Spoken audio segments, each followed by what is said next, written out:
3,000. Big. 31 target north, boom stack 36,000, 13,000. Bang. 40 scope, short skate, hot, right.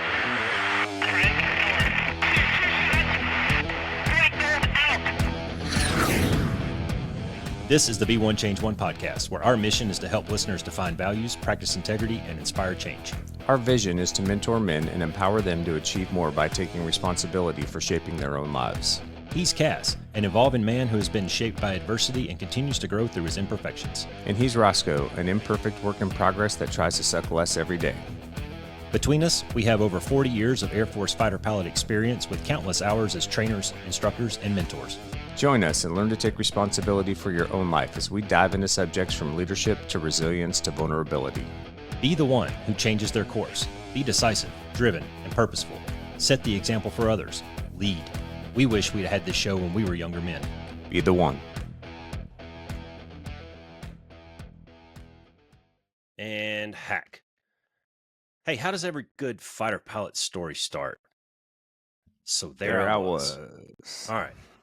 It's about a year and a half ago or so, and like the three of us, I was kind of in my post-retirement, sort of trying to figure things out, and I like telling stories, and I think I got a lot of good lessons to share with people through my career, as eclectic as it was, and my upbringing. So I start getting into this mode where I'm wanting to go on to shows, and I'm wanting to get into speaking and write things and share things. And I started reaching out to people to try to learn the biz, right? And I reached out to this one guy and said, hey, can you give me Mace Curran's contact info? I want to reach out and talk to her, right? Mace was the second Thunderbird, or female Thunderbird pilot. She's pretty awesome. She's a great gal.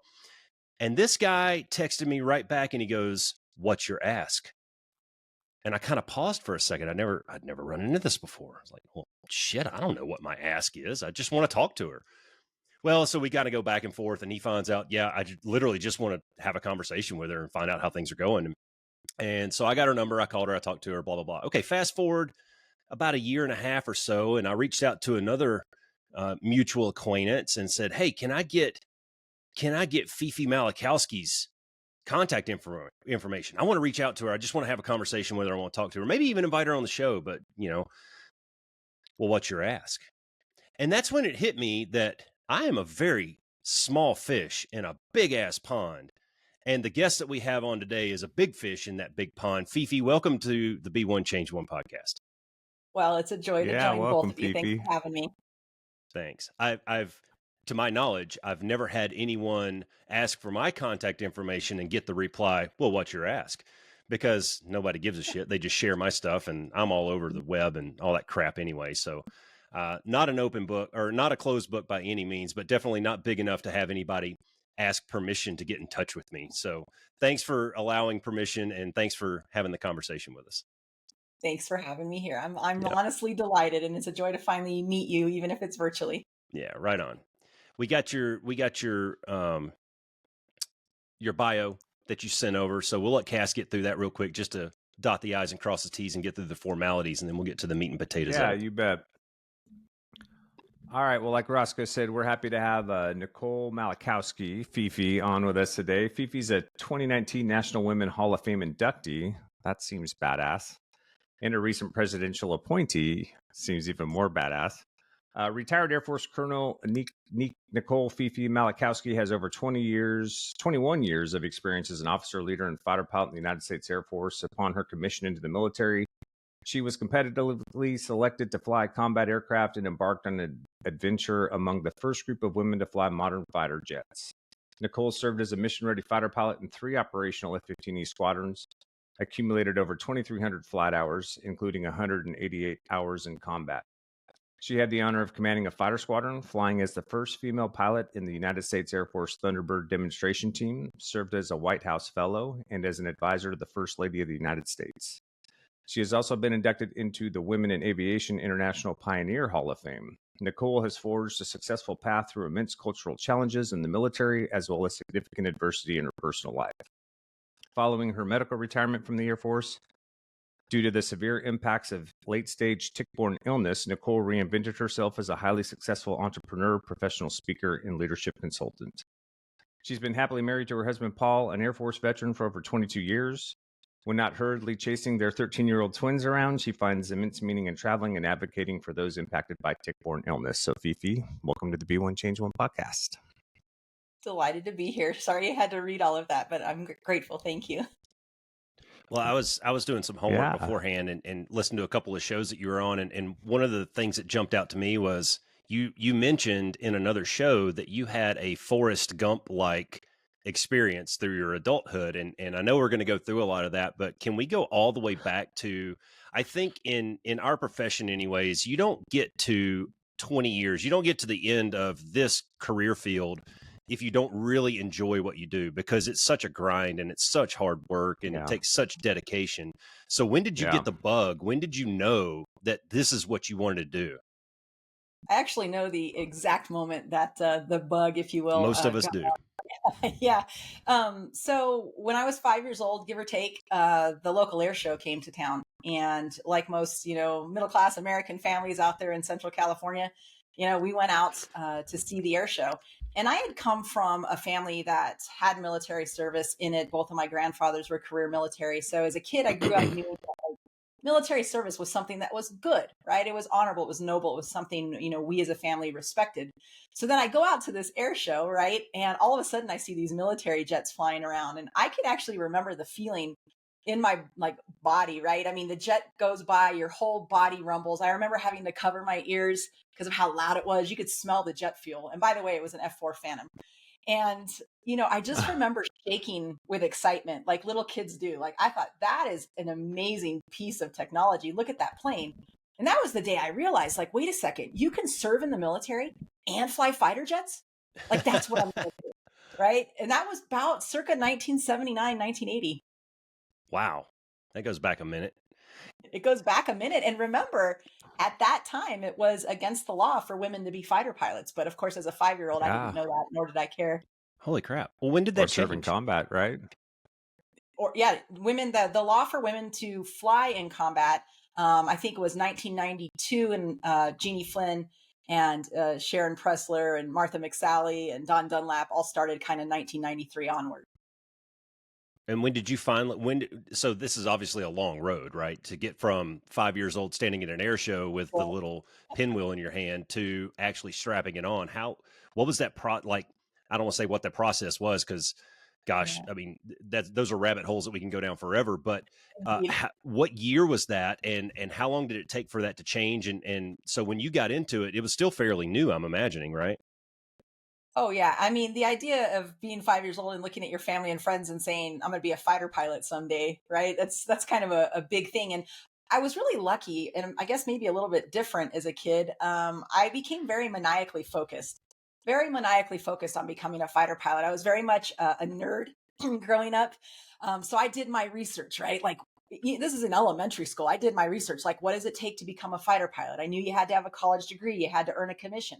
How can you earn a commission? Well, ROTC, OTS, the academy. Started setting my sights on the academy in elementary school. And I remember a big turning point for me, or a point that's imprinted on me here as a almost 50-year-old woman. In 6th grade, we had a teacher who every Friday, one kid would stand up and talk about what they wanted to be when they grew up and how they were going to get there. What a great, assignment to have, and also to practice your public speaking skills. And I remember when my turn came, I stood up and I said, I'm going to be a fighter pilot someday. And I remember distinctly the whole class kind of snickering. And the teacher said to me something along the lines of, hey, why don't you sit down and come back when you have something more realistic? And I felt so defeated. Oh my gosh. Because I was about 12 years old. I mean, for 7 years, right? Since I was 5, I was going to be a fighter pilot. How at 12 years old are you telling me that this isn't something I can do? And I don't think he was trying to be mean. I think in a way he was being very pragmatic, right? He knew that it was against the law for women to be fighter pilots, but I didn't. And I found out at age 12 that it was against the law. And I remember being so sad and so defeated, but I also remember being a little bit pissed off, right? I've always had a little bit of that kind of edge, a little bit of moxie, even at that age. And I remember at that time thinking, well, if I can't fly fighter aircraft, I want to be a tanker pilot so that I can give the fighter pilots the fuel they need to get where they're going. And so I continued to set my sights on the Air Force Academy. In junior high, I wrote to the Air Force Academy. In 7th grade at age 13. I wrote to the admissions office and they wrote back. I will never forget that. They wrote back and sent me the whole package. They said, it's okay that you're young. It's good to have, dreams.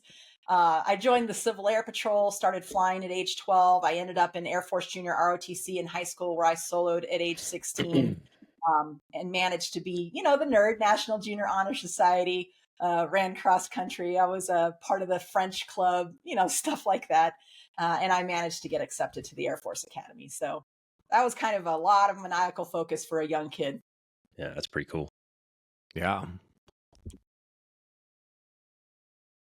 So when you, so FiFi, then tell us, so like, school, what was that process like for you then? Go ahead, Roscoe. Nope. I was just going to ask, what was that process like for you? Like, what were the, when you look back on that time, what were the big obstacles that you felt like, you were encountering, other than the fact that it was illegal at the time, or why you were at least focused on that as a younger girl? What were some of those obstacles that you faced, the adversity that you faced, and how did you overcome those things? I found that the most adversity was the adversity I gave myself, right? And I'd say that's probably still true to this day. Those moments of self-doubt, those moments of imposter syndrome, the voice in your head that says, that dream is too big for you, right? Other people become fighter pilots, Nicole, not you. And I think it was always kind of that battle with that internal voice. And so I think one of the smart things I did as a kid, especially junior high and high school, was surrounding myself with people who believed in my dream as much as I did. Like when I think back on Civil Air Patrol, to be around other kids who kept me focused on my goal. They thought flying was cool too. They thought the military was cool too. They loved their country too. And it kept me from getting distracted by some of those things that, normally could distract a younger person. And I think back to the adults that were in my life through organizations like Civil Air Patrol and Junior ROTC who said, this path is possible. It is doable. And it was hard because remember at that time, I didn't have any role models, women fighter pilots that I could look up to. They didn't exist yet, but they were about to. And I remember it was my freshman year at the Air Force Academy that Congress was going through all the big debates. And I was watching it on the news, right? Do we lift this ban on women flying, in combat in fighter aircraft? And I remember them, hearkening back to the story of the women Air Force service pilots in World War II and being inspired by them. I also remember being a cadet and having the Chief of Staff of the Air Force himself come speak to us. And this is all on the record, General McPeak. And he stood there in front of everyone and said, I am against Congress lifting this ban. I am against women becoming fighter pilots. And it hurt as a young freshman to sit there and look at the Chief of Staff of your Air Force at age 17 say that. And I'm thinking, well, it's never going to happen. And I remember the day that the ban was lifted. And I mean, how I felt, it was so funny. They actually made an announcement on the terrazzo, like over the PA system. Like it was that like big of a deal. They were kind of like doing the daily news or something. And I just remember all of my friends coming to me and going, Nicole, you're going to be able to be a fighter pilot now. And I talked a big game. I'm like, yeah, I'm going to fly the F-15E. I'm going to be a fighter pilot now. Women can do this. And then immediately as I walked away thinking, oh my God, because now I have to walk the walk. Yeah, now it's real. I had a moment of excitement that was overcome by this moment of overwhelm.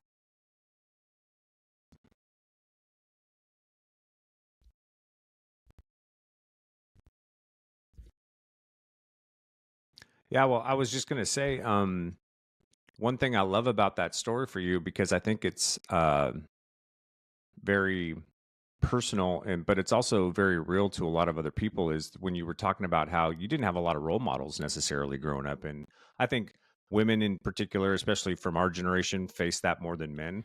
But there's a lot of minority groups and things like that now too, that I think people face that same thing. They're growing up in whatever their environment is, and they're looking around and they're going, there's nobody else that looks like me that wants to do what I want to do. And I think it's so great that in spite of there not being that person to necessarily model yourself out after, that you were able to still just stay focused on that overarching goal and continue to move towards it. Did you have any mentors though during that time? Because you did say that you had like a lot of folks that were supporting you through that process, but So what did that look like for you? Because I think it's such a unique Oh, experience. yes. Absolutely. I'm so glad you're giving me an opportunity to talk about my mentor then and my mentor today, which is Sue Ross. I remember it was either my freshman or sophomore year at the Air Force Academy. I think it was freshman year. I walked into my English class and there was a young captain who was the instructor that day, and it was a woman. And I looked closely and she had pilot wings. I mean, she might as well have just hung the moon. I think this was the first woman in uniform with pilot's wings like that I had ever like really acknowledged and seen. And I remember her standing up at the front of the class trying to teach English. And I probably didn't hear a dang thing that she said because I wanted to know all about, her flying and everything. And for whatever reason, Sue Ross and Yeah, her I path. really, yeah, we really connected. I was able to have her and her husband and their family become my sponsor family. And so I would be over at their house, on the weekends, all the way through my time at the Air Force Academy.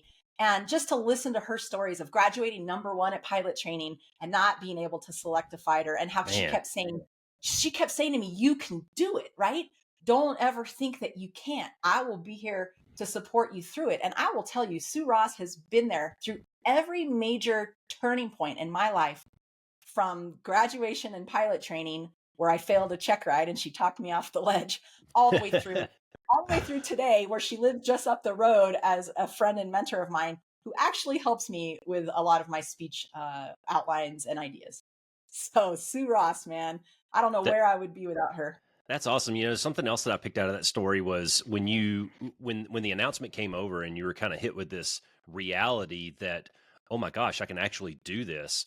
I think a lot of us we face this throughout our lives, and it's not just in our career field. It's everyone will be faced at some point with a door opens. Now, do you have the courage and the fearlessness to actually walk through that door and try to take that opportunity? Because there's a lot of unknowns out there. It's really scary. And I think it takes a special mindset and a special person to be able to say, you know what, damn the torpedoes, the door cracked open a little bit. I'm going to kick it open and run through it. Absolutely. And, it's interesting you mentioned that word courage because, I have my list of life values that I try to live by, and courage is one of them. I think it's this fear of the unknown that stops a lot of people from realizing their full potential, right? And I kept telling myself, what's the worst thing that's going to happen if I don't become a fighter pilot, right? At least I know that I have tried, and I still get to probably fly another aircraft. I still get to serve in the world's greatest Air Force. I still get to be on like these truly elite performing teams, whatever that looks like. I mean, we're really talking about like just an extraordinary adventure.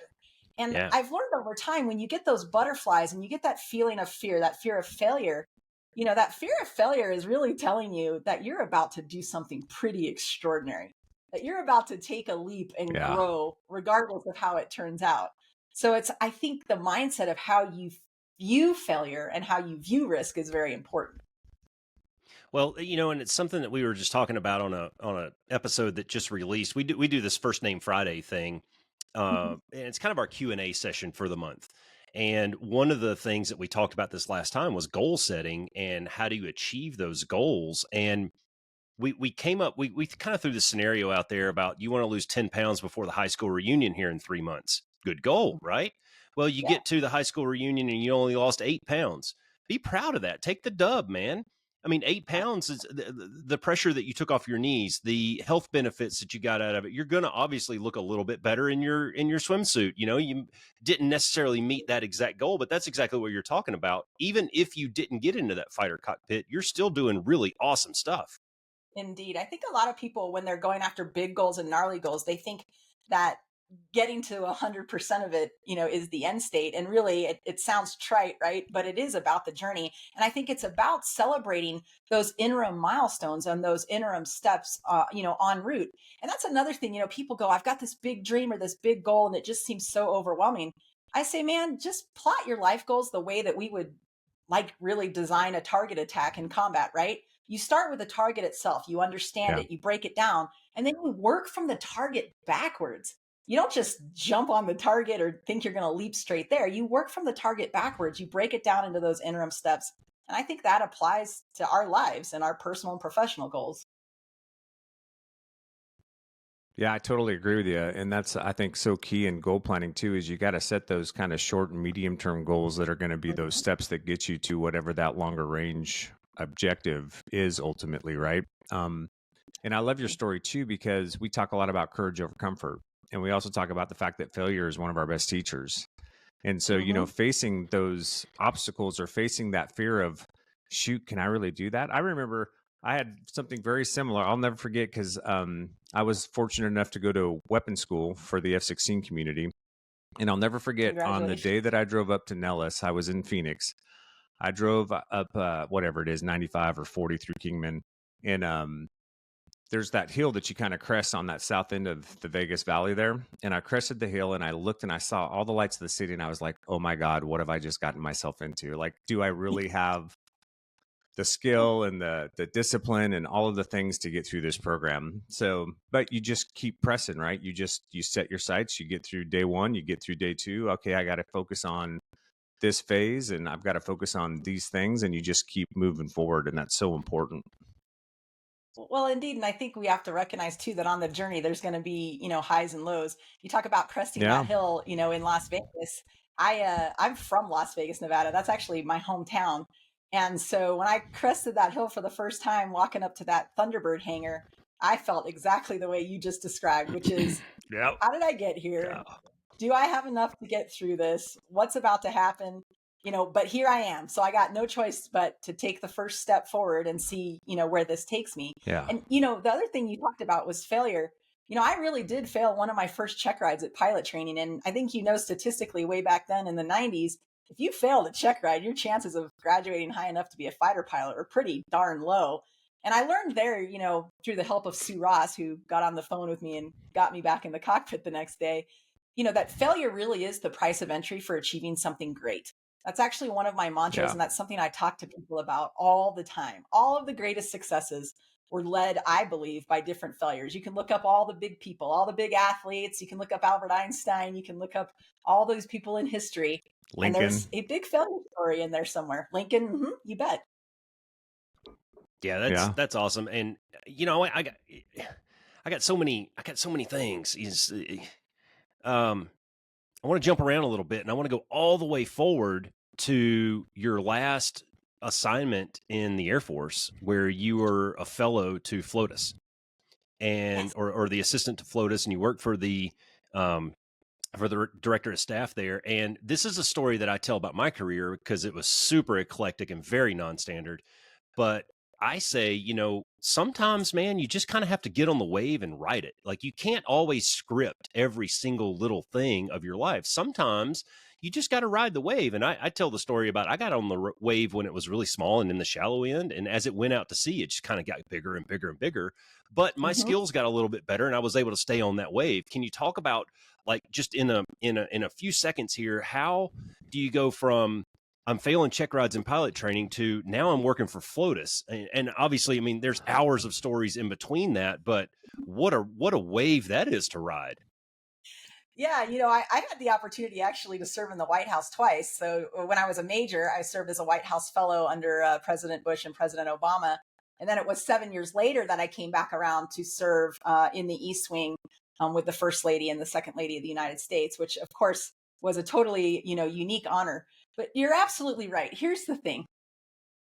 I was a little bit different, or I felt different going through my Air Force career than some of my peers, because I felt like a lot of them were stuck following the kind of check the square, check the box, natural career progression that, by the way, the Air Force at that time said you had to do. It's right? such a trap. It is a trap. It is a trap. Oh, it is a trap, and it stunts everything about your growth. And I'm glad to see the Air Force is making some positive changes as far as, talent management and development. And we can talk about that some other time. But from a very young age, and I think it was my first fighter squadron, I kept telling myself, only you get to define success for yourself. Yes. I'm so glad. Oh, wow. Never let any team, any organization, any other person define what success looks like for you. And by the way, your definition of success can and must change over time. And that's been something I've lived by since I was a young lieutenant. And so when these opportunities came up, people told me, Nicole, don't go be an ALO with the 2nd Infantry Division. Your career will be over. I did it. It was one of the best assignments. Working with the enlisted made me a better leader. Nicole, don't be a Thunderbird. You'll never come back to the Strike Eagle. You'll never command a fighter squadron. That didn't happen. Nicole, if you go to the White House, you're going to be out of that, natural progression to become a brigadier general. Don't do it. And every single time I did one of those things, I followed the excitement. When you get butterflies and you say, wow, I could work in the East Wing for the First Lady of the United States, I really don't care what the colonel's group is telling me. I don't care that they're telling me it's going to hurt my chances for brigadier general. I'm in it for the moment. And I'm in it for the feeling in my stomach and my intuition that says, let's go do this. And that's just kind of who I am. Sorry, I got excited. No, that's so awesome, because that's such a cornerstone of what we talk about.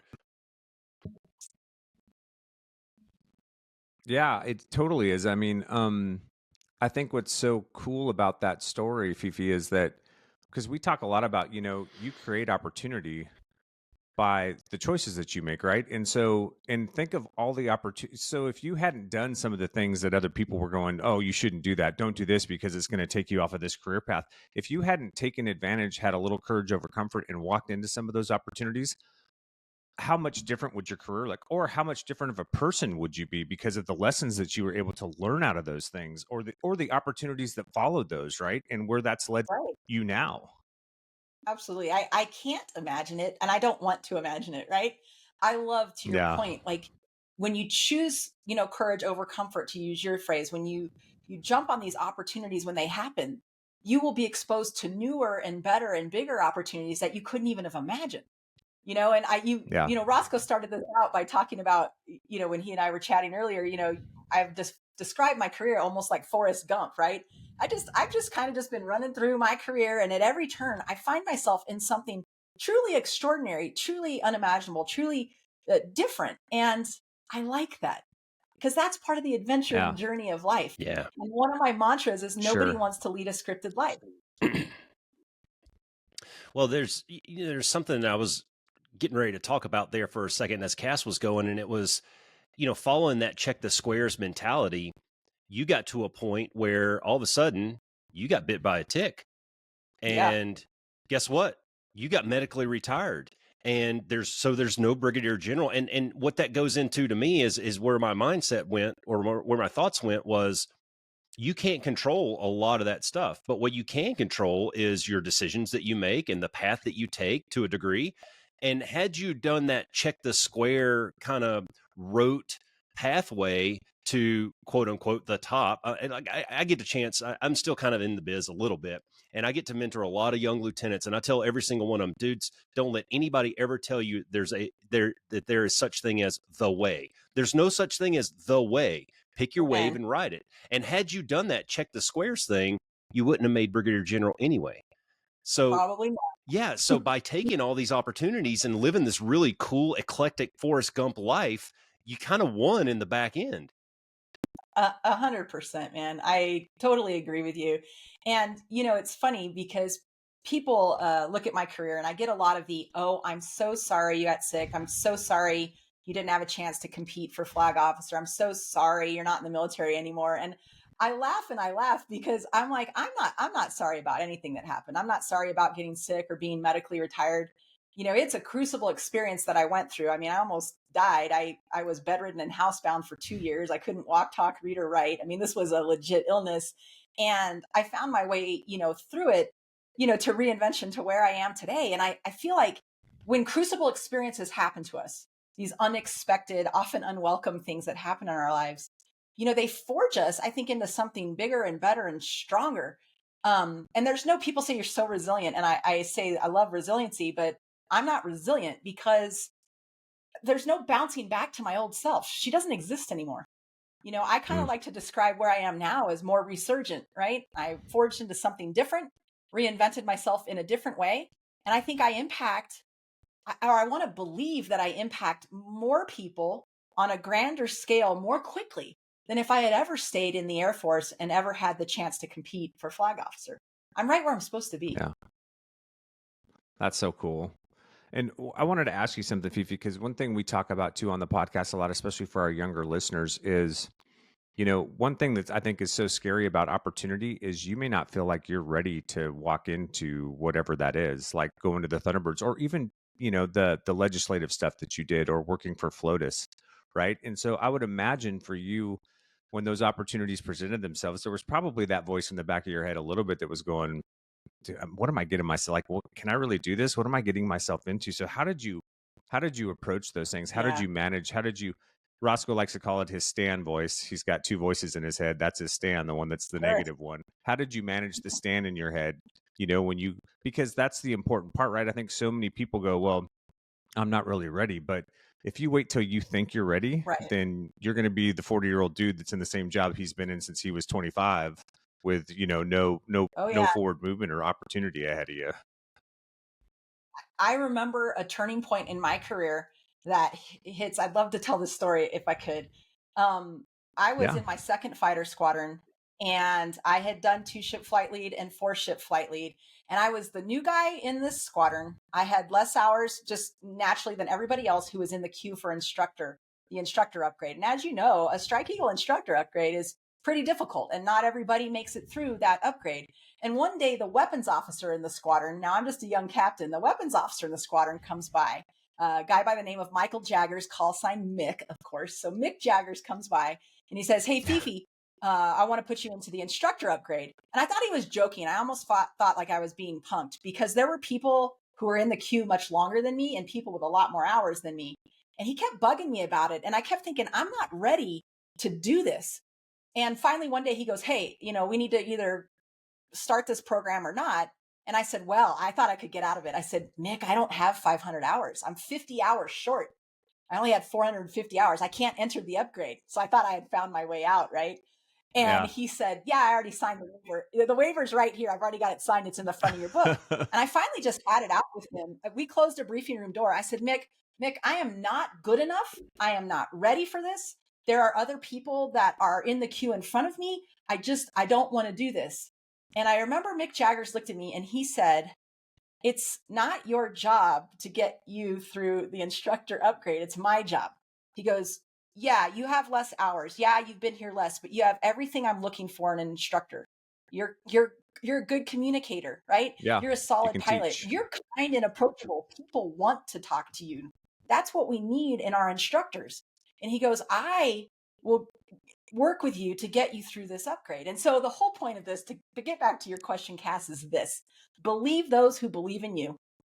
Yeah. Believe those who believe in you. When people present you an opportunity, they have a vested interest in why they have selected you for that increased portfolio or for that next promotion or that next certification.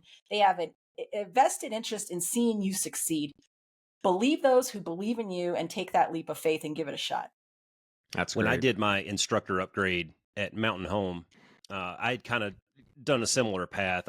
We had just kind of invented. In fact, I was the chief of training, and the DO came in and he says, "Hey, I want you to invent this Wizzo upgrade program."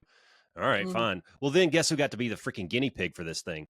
So I go through the 2 and the 4-ship version of this, and it's really a flug for Wizzos. And then like 3 weeks later, he comes in and he goes, "Hey, I want you to go in the instructor upgrade." I was like, holy crap, man. And I remember getting a DCA, and my DCA, when I finally passed DCA, I had 4 X's on that grade sheet.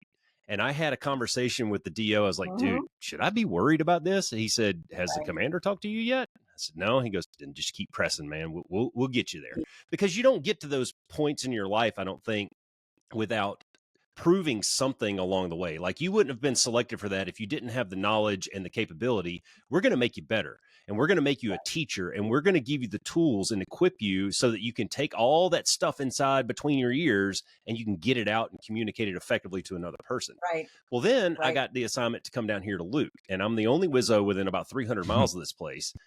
And so much, and not to draw an exact line of comparison here to being a female in a fighter squadron, and obviously the path that you took is very unique and awesome, but I can relate a little bit to almost being like a fish out of water at times, because totally. I'm down here and I don't really have any of my bros that I can lean on. Thankfully, Cass and I were able to knock down some doors and some barriers, but I've been there, and one of the guys, when I applied for the job that I have now, teaching single seat fighter pilot how to fly and do tactical things. He goes, dude, who's going to listen to you, man? You spent your entire career in a 2-place cockpit.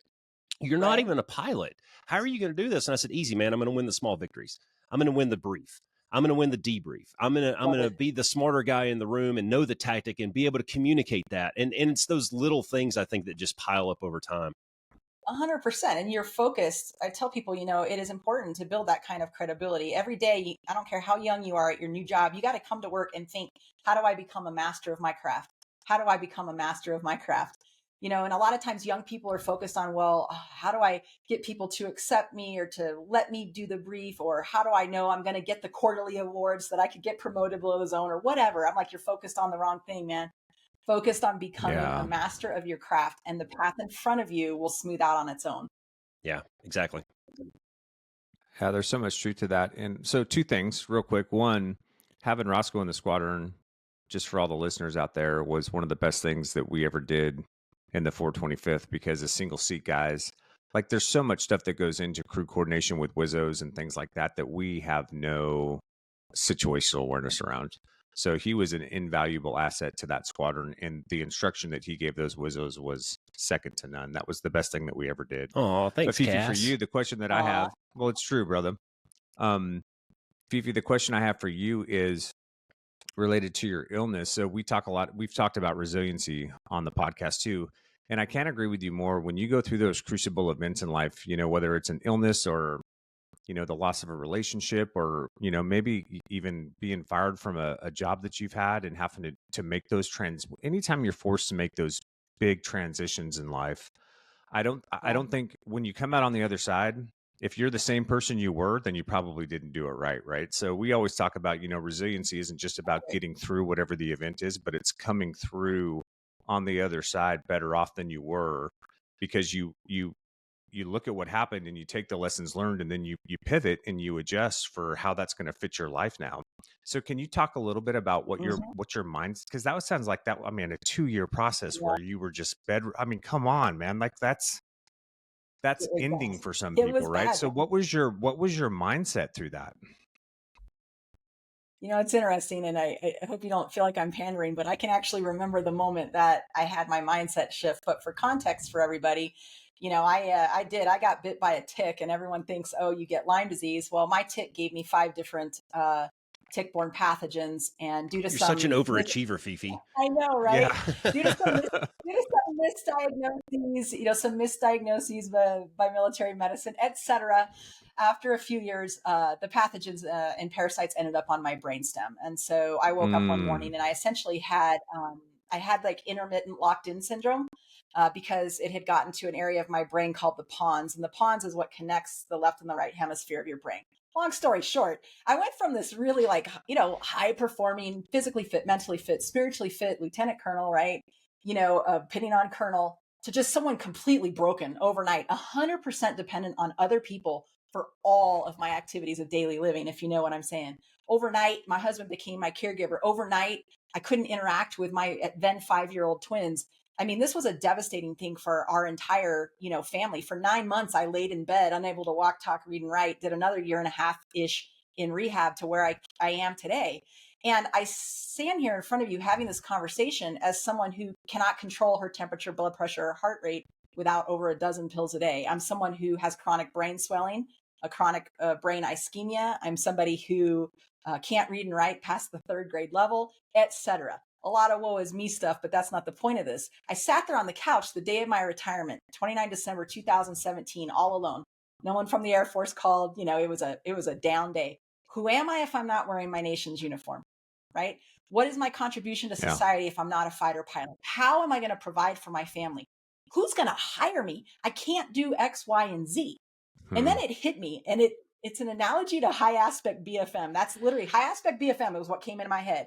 I am raging into the merge, 1,000+ miles per hour of closure. I have just min-ranged my weapons, right? And I am passing that enemy, and I want to pull on the pull, just like your brand new B-Courser wants to. And the words that came to my head were yield to overcome. You got to ease off to the light tickle, man, or you're going to crush yourself. Yield to overcome to me at that point meant it's not about surrendering, quitting, or giving up.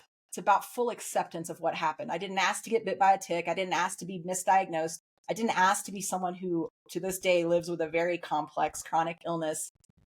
The question isn't what can't I do anymore, Nicole? The fighter pilot in you says, what is it that you can do right now with what you have to move forward? Because as you both know, the runway behind you is always unusable. Yep. You know, all you have is the runway that's in front of you. And so yield to overcome and that kind of high aspect BFM merge is the mindset I had to kind of get me out of that very dark place. Well, you know, and I think that we are, I don't want to say cut from a different cloth, but again, we're trained a little bit differently than maybe some other people out in just regular society, right? We were talking in the pregame about we're wired a little bit hot. We're generally speaking, we're problem solvers. We're lean forward kind of people. We are look for a solution. There is no problem out there that we can't find a solution for in some way and make it to the target, right? Either we need more assets or we need a better plan or we need another route or a different weapon or whatever it is, some different plan of attack to be able to kill this thing. And, you know, in your story right there, I'm thinking about all these other people in the world that don't have that level of training and don't have that problem solve mentality. It sounds like you still went through the grieving process and you still had to get to that acceptance phase. And then you were hit with, you know what, screw this, man. I'm not going to be a victim anymore. I'm going to solve this problem and I'm going to keep pressing forward. I think one of the things people need to remember, right, when you go through these hard times and these, you know, sometimes catastrophic things happen in your life, like treat yourself with compassion. You know, my other value, my number one value that I live by, since, you know, I'm with you on this podcast, is compassion. And that doesn't just extend to other people, it extends to yourself. Right. And so me allowing myself to grieve was absolutely vital. Look, I cried, I yelled, I screamed into the universe. How could this possibly have happened to me? What am I supposed to do now? And I believe that grief process is vital. And it's hard, I think, especially for high performing people like fighter aircrew, right? To let that mask down and to be vulnerable, let alone vulnerable with other people, but vulnerable with ourselves. And it's vital to the growth process that you do grieve. I grieve the loss of my career. I grieve the loss of maybe some of the opportunities I would have had on that path. I grieve the loss of being a part every day of an elite performing team. And it's okay, you know, to feel that way. And like I said, people tell me all the time, I'm so sorry you lost your career. You must really miss flying. And I tell them, I do not miss flying. I miss being a part of a team. Yeah. And by becoming a coach and a consultant and a professional speaker, very selfishly, I am fulfilling that hole in my heart. I get to be part of teams across corporate America. I get to learn things from them. I get to help them go to the next level. So it's actually all turned out pretty darn okay. Yeah, that's so awesome. And I love that you have such a powerful story, FiFi. And one of the things that you just said is so great because we had an episode not too long ago where we talked about, you know, hey, if you're, you know, let's say you're a 20-year-old kid and your dream was to play professional sports and, you know, you end up, you know, snapping your ACL or busting a leg or it's just it's not going to work out for you. Right. So what do you have to do, right? Part of that process is, and it's transitions in general, right? Maybe you're switching careers, maybe it could be a number of things, but you've got to grieve that dream that was lost, first of all. But then you got to go, well, why was that dream so important? You know, what were the things that made that so valuable to me? And like you referred to, it wasn't really about the flying necessarily. It was about being part of those high performance teams and having that. And then you pivot and you find, well, okay, so what are other avenues that I can find, you know, that allow me to be in that team environment again and to be around high performing people again. And that's such a great story because it's such a great story of resilience and having a growth mindset through something that was obviously a very horrible and still a struggle, it sounds like, to deal with, you know, but then finding a way to pivot and still be able to fulfill that side of you that needs to be fulfilled. And it's such a powerful story because it's real, right? And we talk about these things on the podcast, but the ones that are out there listening to you, here's a perfect example of somebody who's done all the things that Roscoe and I have talked about and has come out better for it on the other side. So my hat's off to you, man. That's awesome. Well, you know, Roscoe, I didn't directly answer your last question, so I'm grading myself here, but going back. It's fine. I'm used to being ignored. No. CAS does it all the time. He is from Alabama, right? FiFi. I probably deserve that. I tell people all the time, though, that the characteristics and traits that I honed as a fighter pilot were exactly the characteristics and traits I needed to lean on to, one, survive my illness and to get through rehab in a constructive way, to return to what I consider a quality of life worth living, but two, to also reinvent myself. The things like focus, things like determination, things like, Discipline. commitment, compartmentalization, things like, discipline and confidence. All of those things that I think made me a solid fighter pilot helped me survive my illness and helped me through my resurgence and reinvention to what I do today. Yeah, but there's an important lesson to take away from that, and we heard almost the same thing from Gringa too. And one of the things that we've talked about a lot in the past is the ability to take opportunities and see the opportunities that are out there. And the story that I told once upon a time was I had a really good friend that was retiring down here at Luke, and he and I were having this really in-depth conversation about he didn't really know what path he was going to take after the Air Force, because it is kind of a life blow when you get to the end of a 20-something year career and somebody hands you a flag and that shit's over with. Right. Yeah. And you kind of lose a little part of your identity there, because I've been Roscoe for so long and now I'm just Paul again, and I don't really remember what that was like in a lot of ways. But one of the things that I told him was, hey man, did you ever stop and think for a second that you weren't put on this planet to be a fighter pilot? Maybe being a fighter pilot was just a piece of a much bigger puzzle, and that gave you the tools and skills and tricks and tactics to be able to do what your real life purpose is. And it sounds like you kind of came to that same realization there at the end that we all did. CAS and I had this conversation many times in his office about, dude, where are we going to find that rage, that bravado, that man v man competition, and that instruction, and that seeing that aha moment on the student's face and all that. And that's kind of in a long roundabout way what led us to doing this podcast. Absolutely. And everything you just said resonates, 100% with me. And I think for a lot of veterans, when they transition, some people transition on their timeline when they want to, some transition unexpectedly like me, but that transition is a huge, challenge to your identity, isn't it? I mean, it's crushing. You guys are calling me FiFi today. I haven't been called FiFi in the longest time. I just want to say thank you. It feels so good to be called FiFi today. But I sat there and I thought, what am I going to do? Right? This was 6 years ago now. Who am I? And I came across, and I want to share this with your listeners, a Japanese philosophy called Ikigai. I don't know if you've ever heard of that. And I'm sure I'm pronouncing it wrong. And I want to do this with the highest respect. This is a very deep Japanese tradition. So please understand, I'm giving a very brief junior varsity example. But it basically, Ikigai is finding your life's purpose. And I studied up on Ikigai to help me find how to reinvent myself. And basically, it's a Venn diagram where 4 circles come together. And you have to answer the question, what am I going to do with my life? It has to be something you love. It has to be something the world needs. It has to be something you can get paid for, right? Yeah. And it has to be something you're good at. And as I sat there thinking through that, I knew I loved speaking and connecting with people. I'm very much a people, relationship person. I like being part of teams. I knew that the world could use some of that help, right? And companies could use it. I knew I could get paid for it.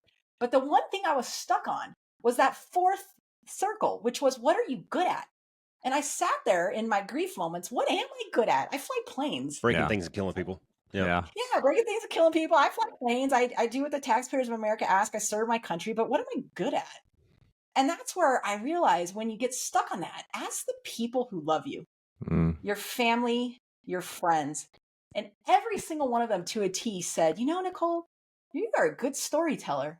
You're good at connecting with people through the spoken word. You're actually a pretty good speaker. Have you thought of that? I had never thought of that. And for 6 years now, I've been doing it professionally, and I've spoken to hundreds of thousands of people all over the world. And I think I've made a difference in some of those people's lives. It's pretty extraordinary. So take a look at this idea of Ikigai. I really like it. I still lean on it today. Yeah, that's great. I mean, I think one of the things that we've talked about with folks too is trying to figure out what your strengths are. That can be really challenging, right? Especially when you're younger, because to some extent, what have you really done, or how have you really been challenged outside of maybe sports or academics, right? And that's a great way to do it, is to find people that are around you that you can confide in, that you trust, and go, hey, what do you think I'm good at? Especially if you're struggling with, hey, where do I go from here? What kind of career path am I looking for? And then it's just an exploratory process of trying to figure some of those things out, and taking that first leap, having that courage over comfort to walk out into it a little bit. and start to test the waters and see where the opportunities take you. So I wanted to ask you though, FiFi, because you've mentioned a few times, and I think this is a good transition with Ikagi, I think is what you said it was called, into this. You've talked a lot about, you've actually taken the time to define your personal values, and to really kind of walk through that process and think about that process. And that's one of the things that we encourage folks to do on the podcast as well. So I was just wondering if you could share a little bit about what that process was like for you, maybe what you learned about yourself in that process, and then why you found it to be so valuable. Absolutely. This is what I love so much about the Be One Change One podcast, is that we talk about this idea of values and maintaining integrity to your values. Because if you don't know who you are, why it is you do what you do, why it is you prioritize things a certain way, it becomes extraordinarily difficult to navigate life. Because headwinds and turbulence are going to come at us in our personal lives and our professional lives. And I have found over time the people that can literally define their values, like they can list them off like that, are the ones that navigate these challenges with a lot more success, a lot more efficiently, a lot more, safely. And I always look at my life now in terms of before illness and after illness.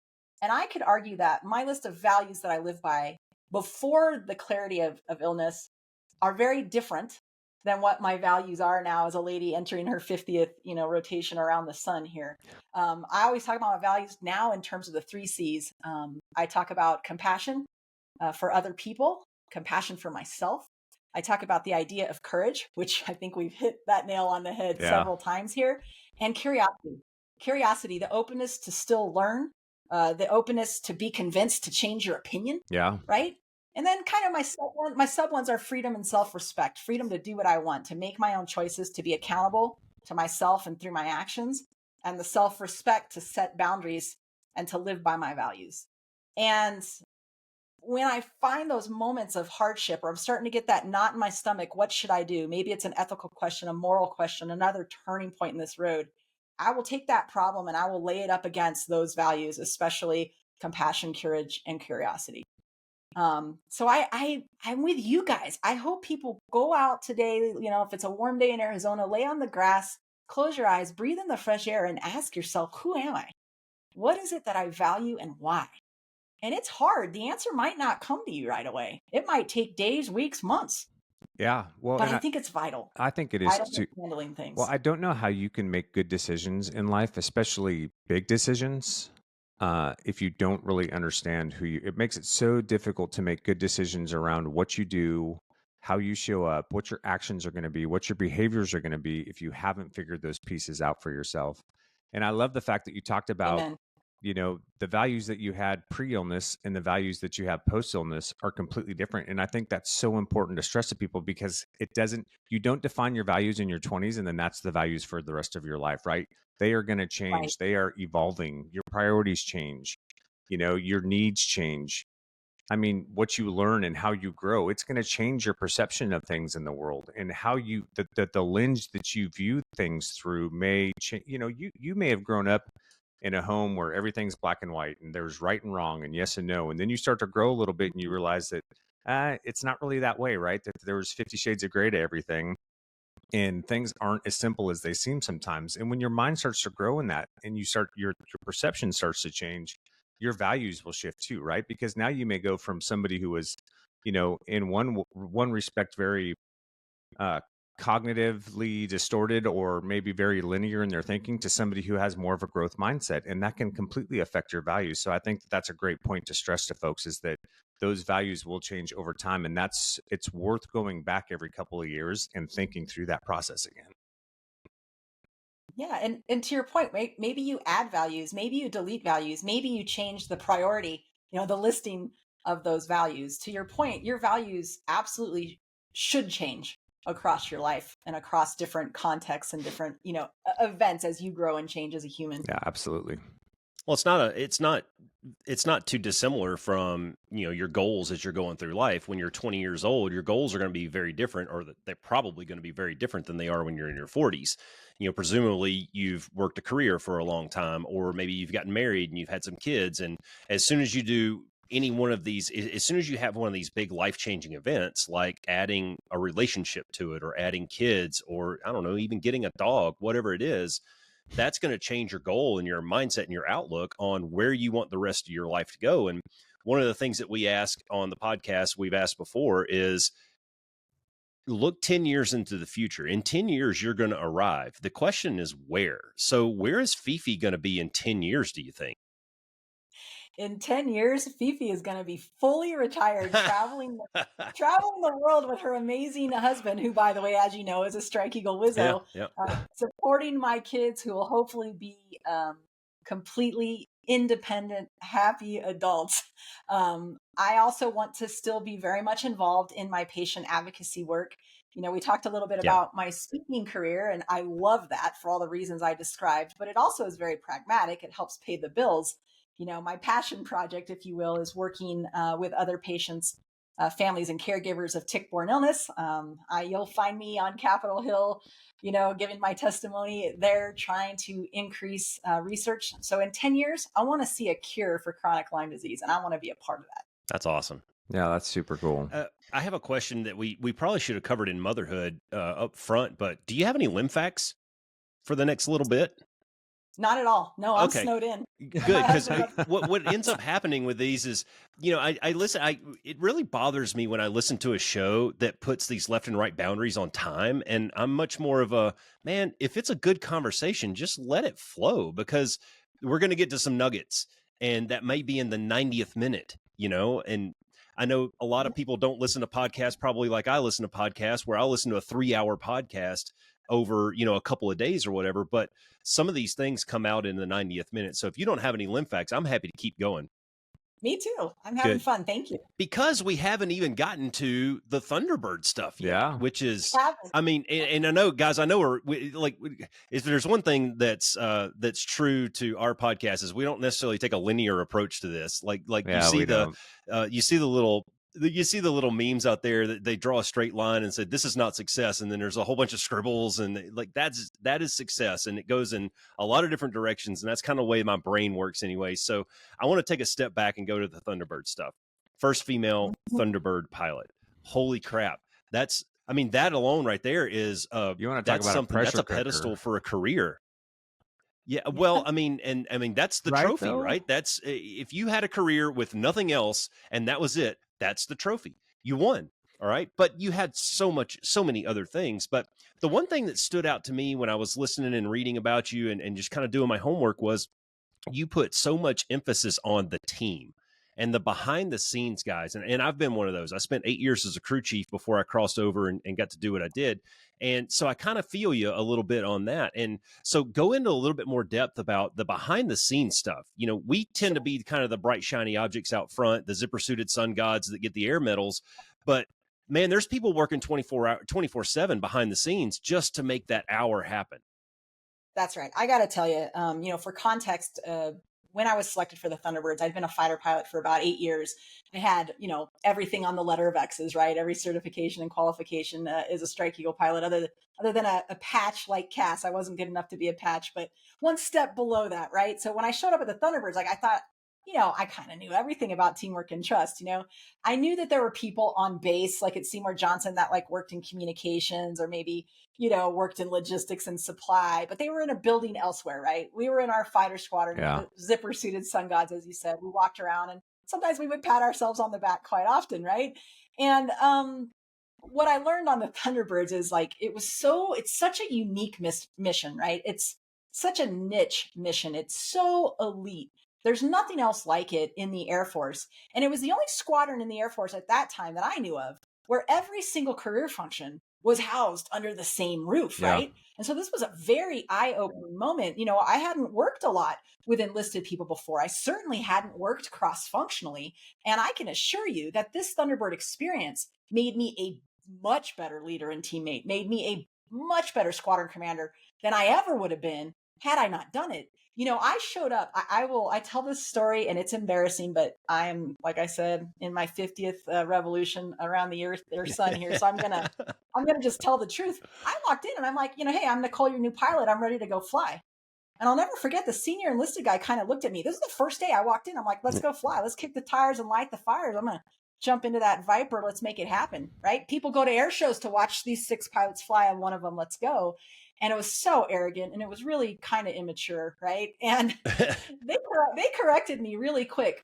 He looked right at me and I remember this. He says, quote, "You don't get to touch our jet until I say you can," end quote. You don't get to touch our jet until you get to know each and every one of us, our names, our spouses' names, our kids' names, our hometowns, our hobbies, etc. That'll deflate that ego real quick. Yeah, you miss fighter pilot.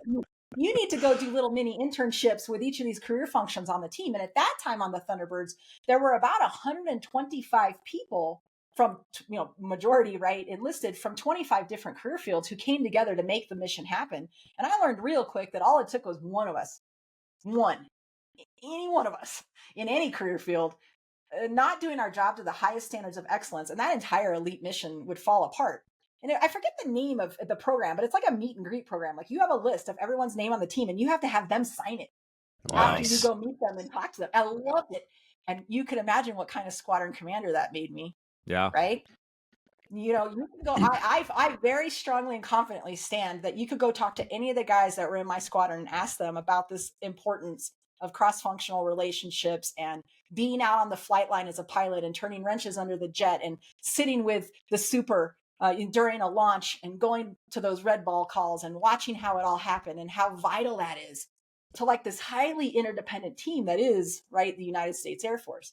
And so I look back on that Thunderbird that first day, and I think that was a big growth moment, for me. And like I said, I've never been with a group of enlisted people who were so extraordinary, so skillful, so professional, who had a sense of urgency for everything. We talk about on the Thunderbirds having an almost unbelievable attention to detail. And I would say that is super true. I will never experience something like that again. And I'm extraordinarily grateful for the opportunity and what everyone on that team taught me and forged me into. Just an extraordinary 2 years. That's super cool.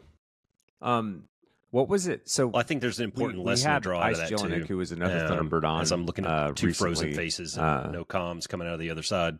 Yeah, and I think Cass. I think we were talking over each other. Go ahead, Cass. Oh, sorry, man. And I was just curious, what was that selection process like for you, FiFi? Especially considering the fact that you were the first female that was ever selected for the team. I mean, like I kind of threw out pressure cooker there at the beginning, but I mean that's again, right? Talk about courage. That's a huge leap, right? That I can only imagine, because that's in some ways you're bumping up against some of the culture that had existed in the Air Force to that point, and some of the ideas that had existed in the airport or in the Air Force at that point. So talk me through that a little bit. Sure. Well, I'm going to demonstrate some courage right now and say something I've never said publicly. But, there were women that applied to the team before me who probably should have been the first woman Thunderbird pilot, right? Who were perfectly qualified to do it. I believe, and I can't prove any of this, okay, but I believe that the reason I was selected at that time, at that moment, in history, was because there were some general officers who were super progressive, man, who were willing to take some digs from their peers to make this happen. And specifically, I'm talking about General Goldfein, the older Goldfein. Yeah. And I'm talking also about General Ron Keyes. And I think those two men demonstrated courage themselves and said, it's time. I think the women that came before me didn't have that chain of command of progressive thinkers in front of them.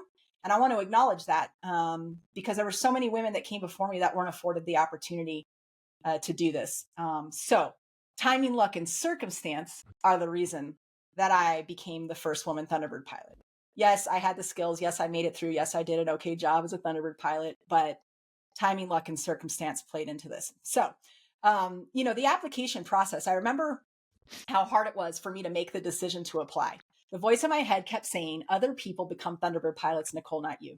Over and over and over. That's what my head kept saying, because it's statistically improbable that any fighter pilot or anyone becomes a Thunderbird. Obviously, it's not, impossible. But I was a kid that grew up in Las Vegas, Nevada. Yeah. I saw the Thunderbirds at Nellis Air Force all the time. all the time. So in my head, I was always envisioning myself, but as a Strike Eagle pilot, going through the different upgrades and some of the imposter syndrome I talked about earlier, I thought, oh man, I just made it through instructor upgrade, right? Like, how would I make it through, this Thunderbird thing? But then I kept saying, what's the worst that happens? The worst is I don't get picked to be interviewed. And I go back to flying Strike Eagles, the world's greatest fighter aircraft with the world's greatest fighter aircrew, like at RAF Lakenheath, like sign me up, right? My life is good. And so as I put in my application, one of the hardest things was speaking that goal out loud, right? Telling my peers and my supervisors, chain of command, like I'm applying to be a Thunderbird. And generally speaking, like people were really supportive, my squadron commander, wing commander, very, very supportive. But then the chatter starts, right? Sure. Because, we're a competitive little bunch and the chatter starts. And, Nicole, it's hard to be a Thunderbird. FiFi, you won't get picked. And then we had the old FiFi, they've never had a woman before. Are you sure you want to do that? Are you sure you want to take on, CAS, what you called, this pressure cooker experience? That's a lot of responsibility. Well, we can get to that. Yes, indeed. But I remember turning my application in, and the words that came back to me were, well, hey, the group commander only has one number one. You know how we like to stratify people in the Air Force. Is another thing I'm not a fan of, but he only has one number one recommendation he can give, and they haven't had a woman before, so we're not sure we want to waste it. Those were the exact words that came from it came from a bro. Yeah, I can believe it. And I know that the dude, well, he wasn't trying. Let's be honest. No one was trying to be mean at that point. That was unconscious bias that we all have. That was the culture. Remember, this is 2005. In the Air Force, it was the culture of the time. And it was other people's expectations, again, about what I should or shouldn't be doing. And the truth is I removed my application. I took it right back from the desk and I thought, how stupid were you, Nicole? Oh my God. And I remember going to the officers club thinking, thank goodness I didn't embarrass myself. Thank goodness I didn't risk failure. Thank goodness, who were you, Nicole, to think you could apply? That was silly. And then I ran into the wing commander, General Mark Matthews, who I give full credit to. We had this conversation. He asked how my application was going. I told him I decided not to apply. And long story short, he looked at me and gave me my life's mantra, which I hope your listeners remember. He looked at me and he said, FiFi, nobody wants to lead a scripted life. And he walked away and left me in the most awkward silence. And it was those words that got me thinking, and those words that had me tossing and turning all night, and those words that had me put my application in the next day. And so I almost never became a Thunderbird pilot at all because of that voice in my head, because I let some of the naysayers, which by the way, were very much a minority. I want to make it clear. Most people were super supportive. The naysayers, it's amazing how we as human beings can sometimes turn our attention and energy towards the negative. Even if 99% of people are positive, I want that 1%, Yeah. But I put that application in and then, it went from there. I was actually reading a book not too long ago that was talking about that and how there's something in our brain, and I need to go back and get the specifics on this, Cass, because I think it plays a little bit into exactly the things that we talk about, but in something that's wired in our brain is what gravitates us towards the negative stuff. And, when you, if you're a social media guy or gal and you go on there, you read all the warm and fuzzy comments, but it's that one negative comment that just really eats at you, and I don't know. I don't remember what it is exactly. I'm kind of talking out of my rear end right now, but with the Thunderbird stuff and the elite level that was, I think that there was a real good lesson to pull out of what you were talking about earlier and the team as a whole, and not to, I don't want to throw shade on anything that you accomplished, which was awesome, but that mission doesn't go on without those 125 other people doing that. Not. And the message that I'd like to send to our listeners is you are a part of a team, regardless of, you might be a solo entrepreneur out there, but you rely on other people. You're going to rely on your distributors and your delivery people and all that kind of stuff, right? So if you are on a team, you need to know your role on that team and execute that role at a high level, regardless of what it is. And by doing that, it's going to open up doors. And your story, our stories, everybody has a story of, I worked really hard at this one thing. I got really good at it and a door opened and I walked through it. You got through pilot training. You did very well at that and you got selected for fighters. You did very well at that and you went through 2 flug and 4 flug.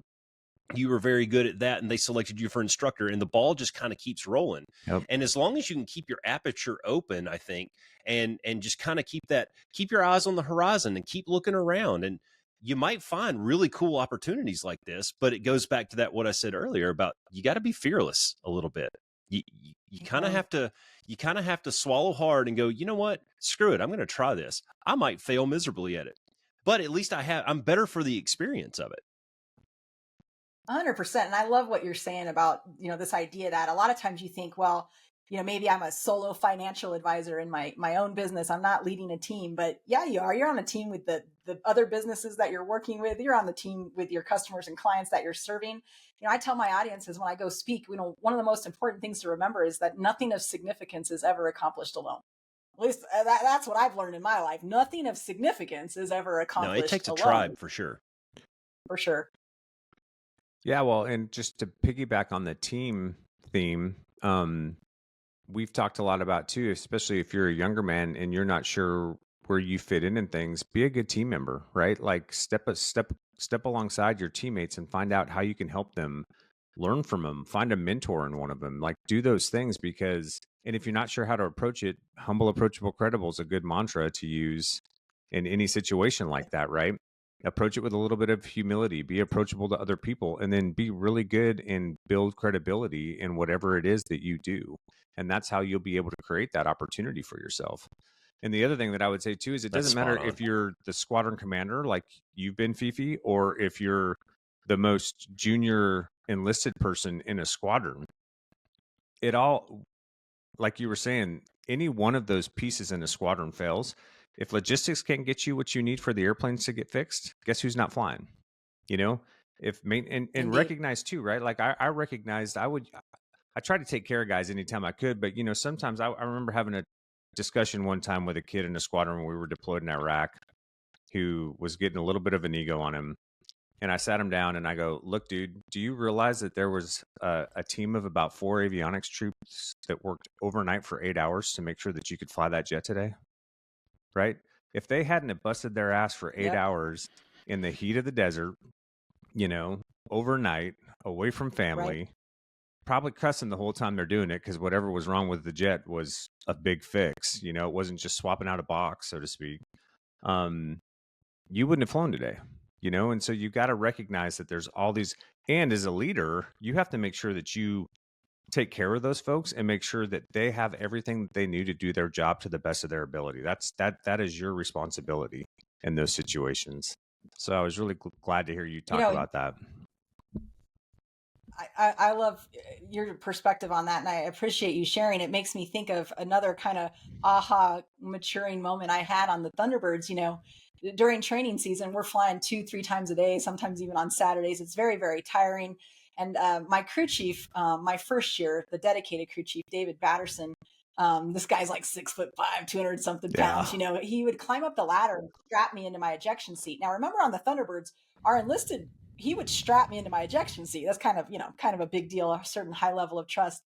And he started this really kind of groovy thing with me. He would reach out his hands. We would clasp hands just as he's about to climb down the ladder. And he started getting so excited every time he'd say, rock and roll 3. Rock and roll meant have a good flight. 3, that was me, my name on the team. And day after day after day, we did this. And then one day I kind of had this aha moment, like Cass was just describing. We clasped hands. I looked at him. He said, rock and roll 3.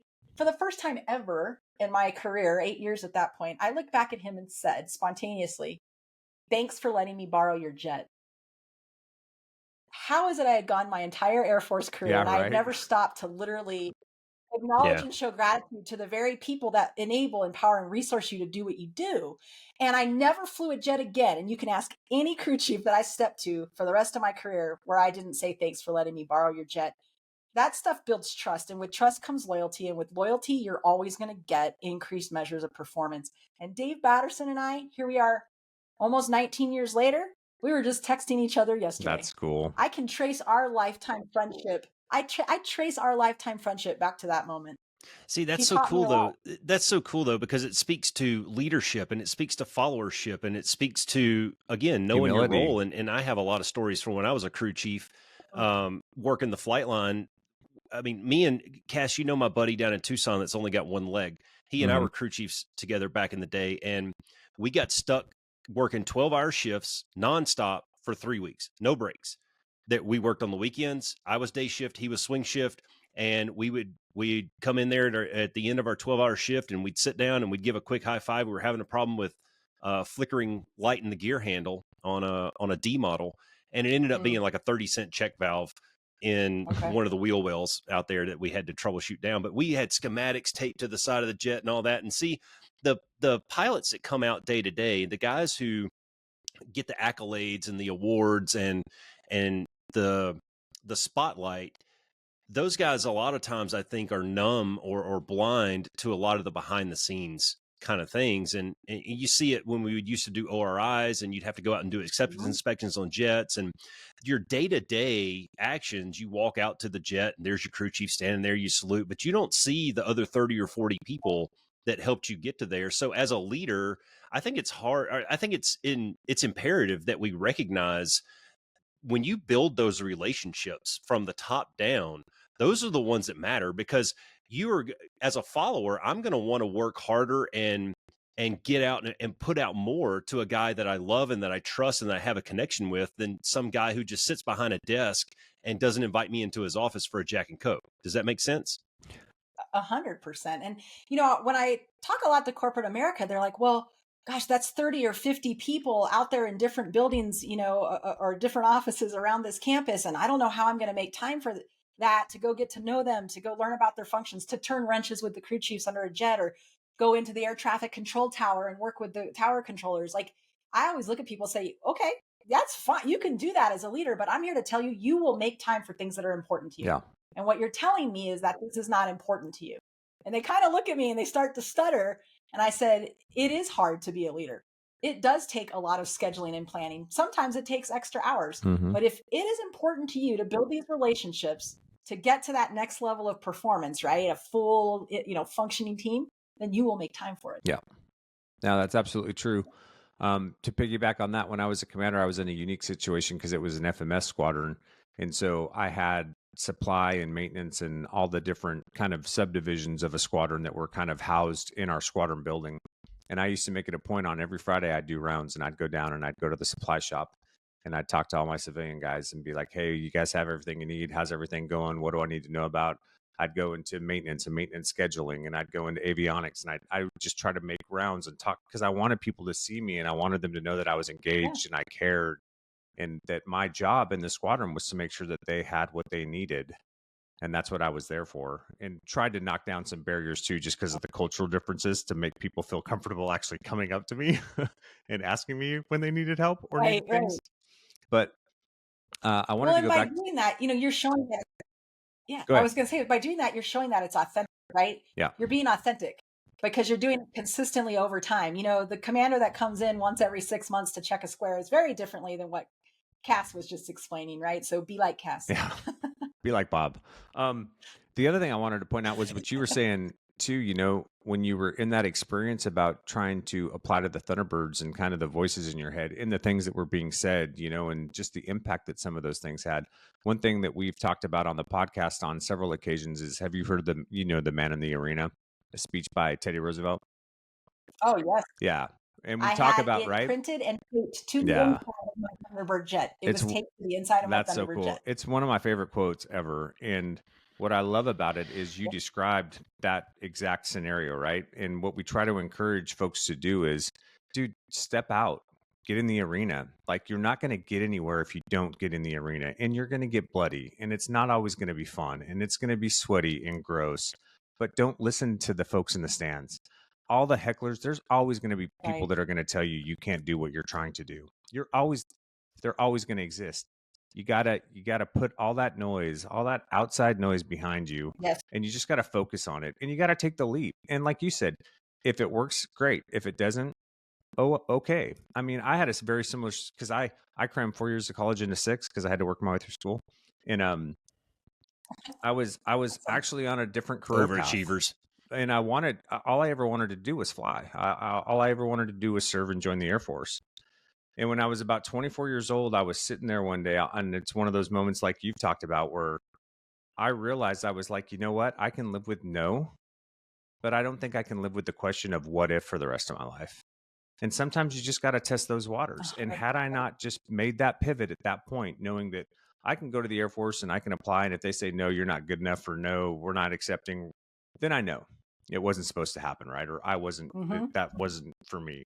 But I don't want to be 35, 40 and going, what if I would have just tried that, man? What would my life be like now? Or what different, right? I don't want to live with the what if. So I'm so glad that you shared that.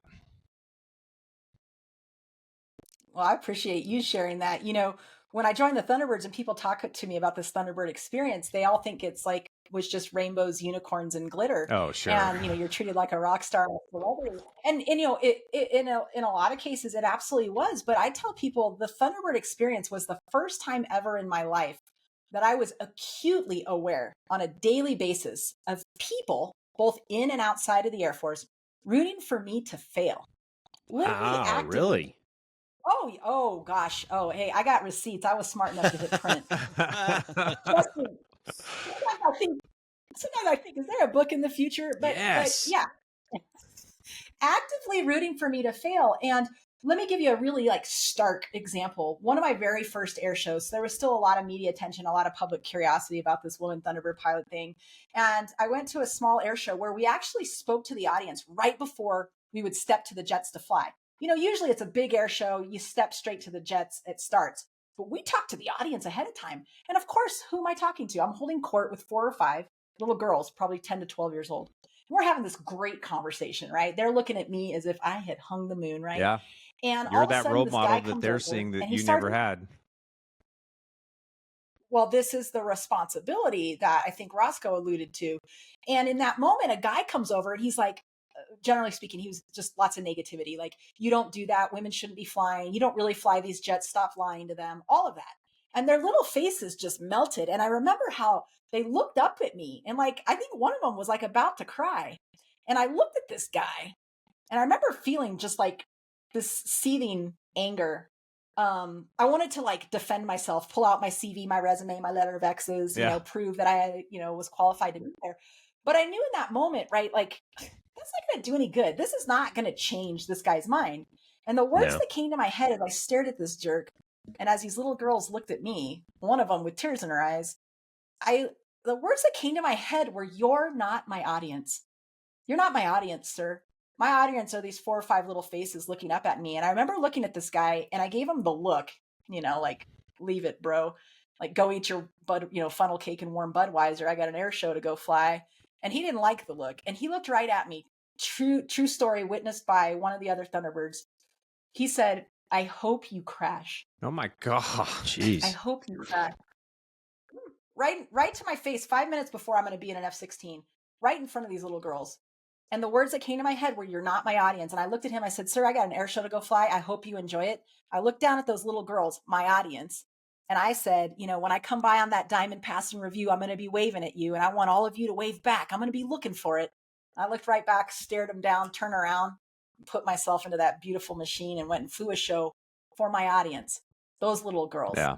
You know, so there's just an example of people rooting for you to fail. Ask yourself, who's my audience? Why do I do what I do? Why is it that I prioritize things a certain way? Why would I waste energy on a naysayer? I could turn blue in the face explaining myself, and this guy isn't going to change his opinion. So put him in a little box, put him on the top shelf, and walk away. And I think a lot of that's going to come back to your values. Yeah, I think a lot of that's going to come back to your values and that discussion of, you know, turning it into action and behaviors and those kinds of things. But one of the bigger lessons that I think we can pull out of there, just in a broad sense, is you're going to have people in your life that are on both ends of that bell curve.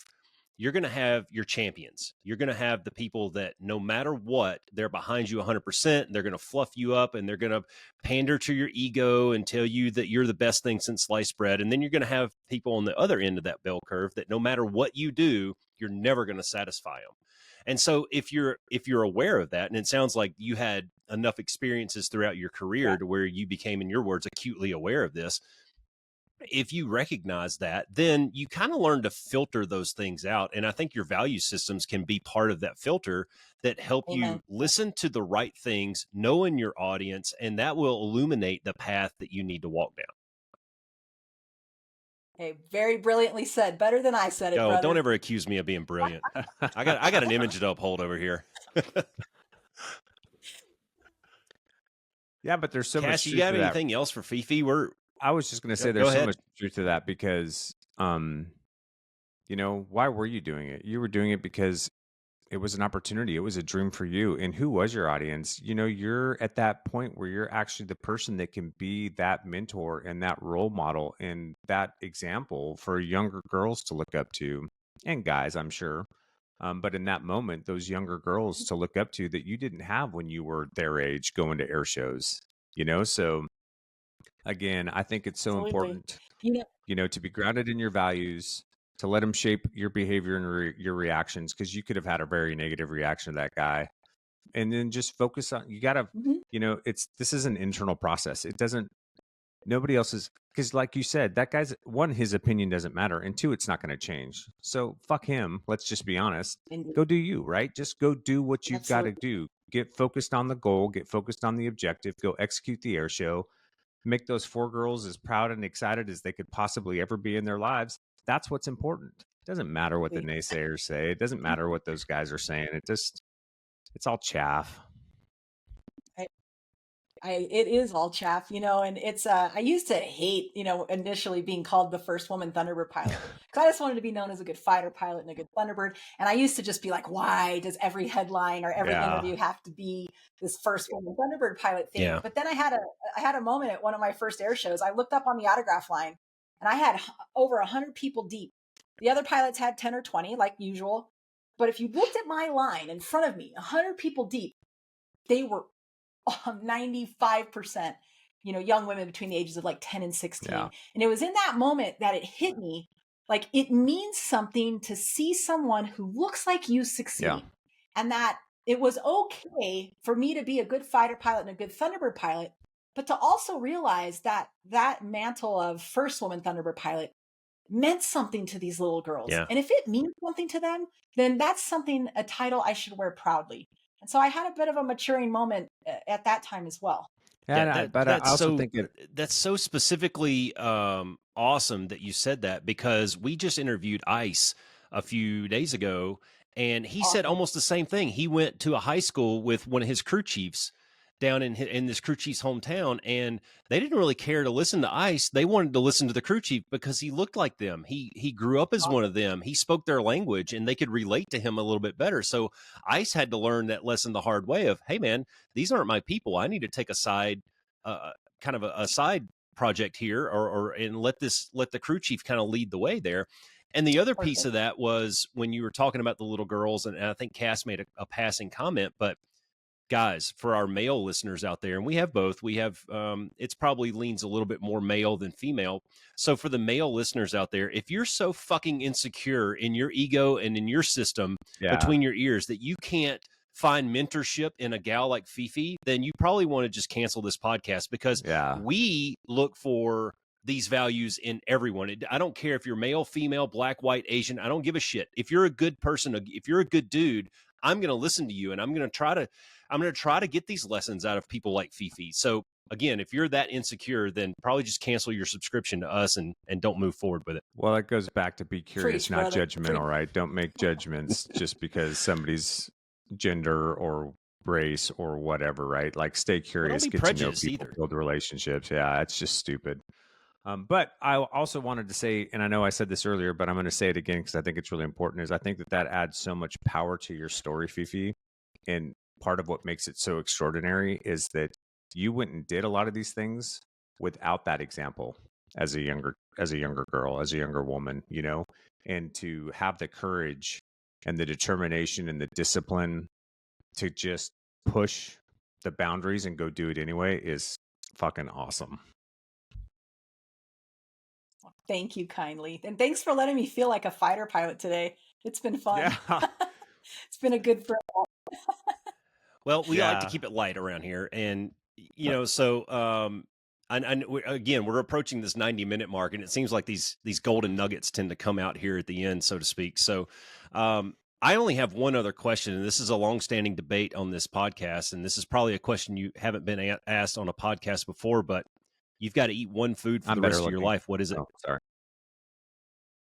One specific food? Because if I was on death row, it would be Korean barbecue.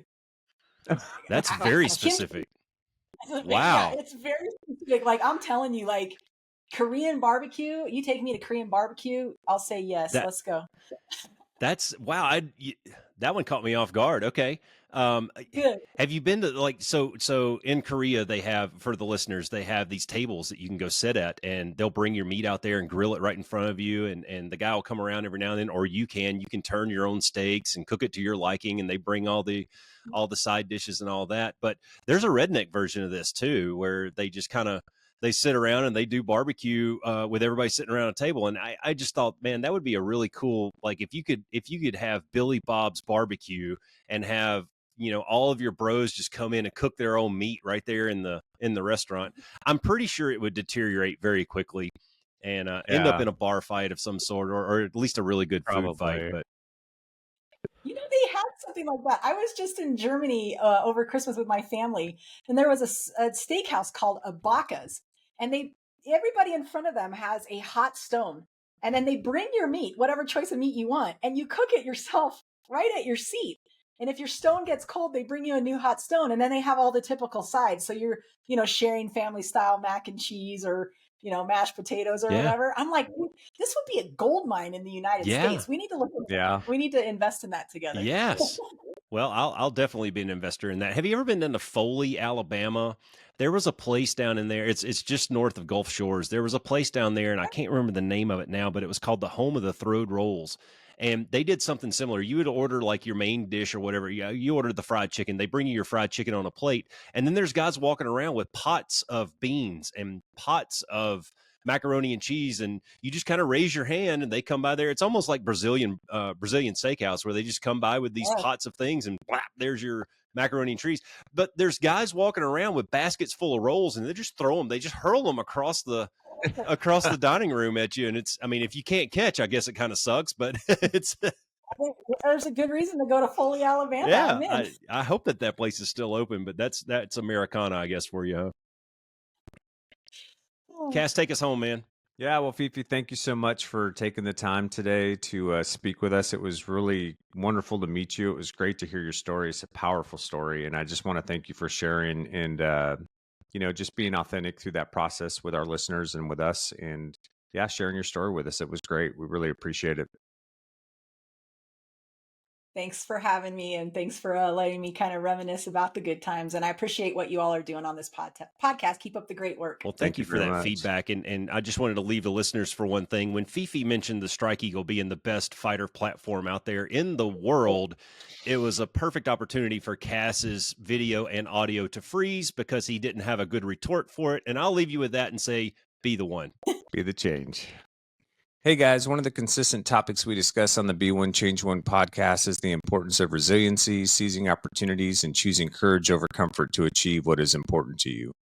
So if you're an outdoorsman, we would encourage you to explore Sick Bear Outdoors. That's right. Sick Bear believes in using the symbol of resilience to empower your outdoor adventures and to experience the wildness of life's trails. Sick Bear adopts the bear's approach by fearlessly embracing nature, standing your ground, and courageously facing challenges. Get out of your comfort zone at sickbear.com. That's SICBEAR.com. Visit sickbear.com for all of your individual and family hunting, fishing, or outdoor adventure needs. Thanks for flying with the Be One Change One podcast. If you got something out of this show, then be the one and share it in your circles of influence. You can be our wingman through our website at www.be1change1.com. That's B and the number 1, change and the number 1.com. We invite you to be the one and join our Fighter Squadron on social media at Be1Change1 on Facebook, YouTube, and Twitter. You can follow us at Paul Roscoe White on Facebook, Instagram, and LinkedIn, as well as Roscoe's website, www.paulroscoewhite.com. You can email us from the website, and please leave comments, share, and ask questions, or leave ideas of things you would like to discuss on future podcasts. Most importantly, be the one that helps us win the algorithm by leaving a review on whatever platform you're listening on. Thanks for joining. Until next time, be the one.